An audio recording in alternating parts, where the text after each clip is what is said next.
जय जगन्नाथ सांग मैंने ए ओपिनियन टी मो निज एक्सपीरियंस रो शेयर करूची।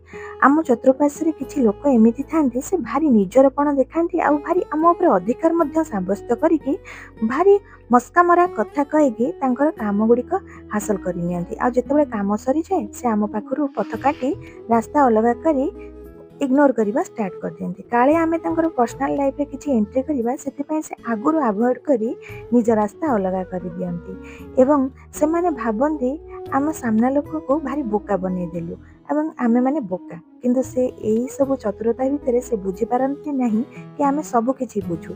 नीरव रही से माने केते तळकु खसुचंती आमे देखु एवं से माने खाली तळकु खसंती नहीं, आम मनरे थिबा तांको प्रति सम्मान मध्य से हरै बसंती। आजिका समय रे मनुष्यर भीतर स्वभाव को चिन्हिबा भारी कष्ट साध्य होई जाउनी। सतरे गोटे रियल मनुष्य पाइबा भारी कष्ट। रहिली देखा हबो नेक्स्ट वीडियो।